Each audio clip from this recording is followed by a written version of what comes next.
Episode 9। रिया की शादी के लिए विक्रम घर आता है और चुपचाप रिया के कमरे में चला जाता है। अंदर बेड पर रिया बहुत ही बेफिक्र होकर सो रही होती है। विक्रम दबे पैर बिना आवाज किए चुपचाप रिया की बेड की तरफ आने लगता है। वह आकर रिया के बिल्कुल पास बैठ जाता है। रिया से कहने लगता है, तुम्हें पता है रिया, मैं तुमसे कितना प्यार करता हूँ। पर जब तुम्हारी शादी के बारे में पता लगा ना तुम किसी और से प्यार करती हो, तुम मुझे बहुत दुख हुआ। मैं अपने आप को पूछने लगा कि मैंने इतनी देर क्यों कर दी तुम्हें अपने दिल की बात बताने में। Riya, I love you so much. और रिया का हाथ पकड़ लिया। विक्रम पूरी रात वही रिया के रूम में रहा। रिया के जागने से थोड़ी देर पहले ही विक्रम वहां से चला गया। रिया ने जब अपनी आंखें खोली उसे महसूस हुआ उसके रूम में कोई था, पर रिया ने ज्यादा ध्यान नहीं दिया। वो रेडी हुई और नीचे डिनिंग हॉल में आ गई। दादाजी ने बहुत ही प्यार से रिया की तरफ देखा और पूछने लगी, रिया बेटा, तुम्हारा आज इंटरव्यू है ना, कितने बजे जाओगी? अभी इंटरव्यू में टाइम है दादाजी। रिया ने कहा, सर कोई बाहर आया है। वो रिया मैम और अंश बाबा से मिलना चाहते हैं। जब सबने सुना कोई रिया और अंश से मिलने आया है तो वो सब लिविंग रूम में आ गए। लिविंग रूम में कपल बैठा हुआ था।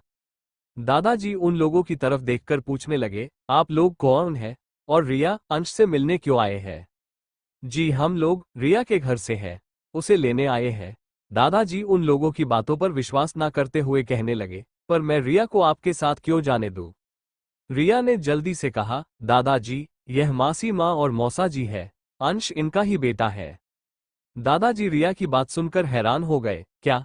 पर विक्रम ने कहा था सुनैना बेटी ने अंश को सैरोगेसी की मदद से जन्म दिया था, फिर यह लोग अंश के माता पिता कैसे हुए? जी दादाजी, विक्रम ने आपसे जो कहा था वो सब सच है, पर आधा सच। माँ ने सैरोगेसी की मदद से अंश को जन्म दिया था, पर असल में अंश की माँ मासी माँ ही है। पर ऐसे कैसे हो सकता है? दादाजी ने पूछा। दादाजी, मासी माँ का कुछ सालों पहले एक्सीडेंट हो गया था, जिनसे उन्हें इंटरनल प्रॉब्लम हो गई थी। वो कभी किसी बच्चे को जन्म नहीं दे सकती थी। मौसा जी के घर वालों को उनका अपना चिराग चाहिए था, इसलिए माँ ने मासी माँ के घर और मासी माँ के शादीशुदा जीवन में दुख ना आए, उन्होंने मासी माँ के लिए सैरोगेट मदर बनने का फैसला लिया, जिससे किसी की भी आस ना टूटे। दादाजी मैं विक्रम की तरफ देखा और उनसे पूछने लगी, विक्रम तुमने मुझसे इतना बड़ा सच क्यों छुपाया? विक्रम मैं बिना एक्सप्रेशन दिए जवाब दिया, मुझे कुछ देर पहले ही पता चला। दादाजी ने हाँ में गर्दन हिलाई और रिया के मासी और मात जी के तरफ देखकर कहा, ठीक है, आप अंश को ले जा सकते हैं, रिया बेटी यही रहेगी। सब शौक में दादाजी की तरफ देखने लगे। दादाजी ने बिना देरी किए रिया से शादी के बारे में पूछ लिया। दादाजी के पूछने पर रिया ने कोई जवाब नहीं दिया।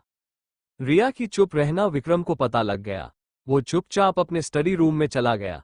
एक नौकर जाकर अंश को बुला लाया था। अंश ने यह सब बातें सुन ली थी। वो भागकर रिया के पास आया। दीदी, आप मुझसे प्यार करते हो ना? रिया घुटनों के बल बैठते हुए अंश के दोनों गालों को अपने हाथों से पकड़ते हुए कहने लगी, हाँ, मैं तुमसे प्यार करती हूँ, ये भी क्या पूछने की बात है? अंश ने ब्लैकमेल करते हुए अपनी बहन से कहा, आप मेरी एक बात मानेंगे? और हाथ आगे करके कहने लगा, आपको साथ में प्रॉमिस भी करना है। रिया ने बिना सोचे समझे हाँ कह दी। प्रॉमिस भी कर दिया। आप विक्रम जीजू से शादी कर लो। मुझे पता है आप हम लोगों के साथ जाना नहीं चाहती। मेरे जाने से पहले मैं आपकी और जीजू की शादी देखना चाहती हूँ। रिया शॉक्ड थी। दादाजी, अभी विक्रम के माता पिता अंश की बात सुनकर बहुत खुश हो गए। रिया मना करना चाहती थी, पर अंश ने उसे मौका ही नहीं दिया और उससे कहा, जाइए अभी जीजू को शादी के हाँ करके आइए। रिया अंश से बहुत प्यार करती थी। वो उसकी इच्छा मानते हुए वहां से चली गई। रिया के जाते ही दादाजी ने अंश से हाईफाई किया। यह सब दादाजी की प्लानिंग थी। रिया विक्रम के स्टडी रूम में गई। उसने स्टडी रूम पर नॉक किया। विक्रम ने बिना देखे ही जवाब दिया। रिया अंदर आ गई। रूम में जाकर उसने देखा कि विक्रम सोफे पर बैठकर कुछ डॉक्यूमेंट पढ़ रहा था। उसे देखकर रिया ने बहुत ही हिम्मत से उसके बगल में जाकर खड़ी हो गई। रिया को देखकर विक्रम ने डॉक्यूमेंट्स एक साइड में रख दिया और रिया की तरफ देखकर बोला, क्या हुआ, कुछ काम था क्या? रिया, मैं आपसे शादी करना चाहती हूँ, रिया ने बिना सांस लिए ही कहा और चेहरा दूसरी तरफ कर लिया। उसकी हिम्मत भी नहीं हो रही थी विक्रम की आंखों में देखने की। रिया की यह बात सुनकर विक्रम ने उसे अपनी ओर खींच लिया। रिया कुछ समझ पाती इससे पहले वो विक्रम की गोद में थी। विक्रम के हाथ रिया के कमर के चारों ओर लिपटे हुए थे, मानो जैसे एक सांप किसी चंदन के पेड़ पर लिपटा हुआ होता है। रिया अपने आप को छुड़ाने की कोशिश कर रही थी पर सब कुछ नाकाम रहा। विक्रम ने अपना से उसकी गर्दन से छुपाते हुए उससे वो वॉइस में पूछा। विक्रम ने रिया की तरफ देखकर पूछा, तुम मुझसे शादी करना चाहती हो, इसमें मेरा क्या फायदा? रिया ने बिना सोचे ही बोला, आप जो चाहो मैं आपके लिए कर सकती हूँ। ओख, मैं शादी के लिए तैयार हूँ, लेकिन मेरे कुछ शर्तें हैं। विक्रम की बात सुनकर रिया ने अपने नजरें विक्रम की ओर देखने के लिए उठाई और बोली, कैसी शर्त है? शर्तें इतनी जल्दी क्या है, शादी तो तुम्हें मुझसे करनी ही है, इसलिए नीचे चलो, मैं शादी के लिए तैयार हूँ, सबको बता दूं। विक्रम ने कहा। पर आपकी शर्तें क्या है? शर्तें बता दूंगा। तुम्हें वैसे भी शर्त माननी है तो बताने से क्या फायदा, कल बताऊंगा, आराम से चलो, नीचे चलते हैं, सब इंतजार कर रहे हैं होंगे हमारा। मेरी भी शर्तें हैं। रिया ने भी अब विक्रम को जवाब देना शुरू की। विक्रम ने मुस्कुराते हुए रिया की तरफ देखा और बोला, कैसी शर्त है? अभी बताना चाहती हूँ या शादी के बाद? नहीं, मुझे अभी बताना है। ओक, बताओ फिर। रिया ने अपनी शर्तों को विक्रम को बताया। हमारी शादी सीक्रेट रहनी चाहिए।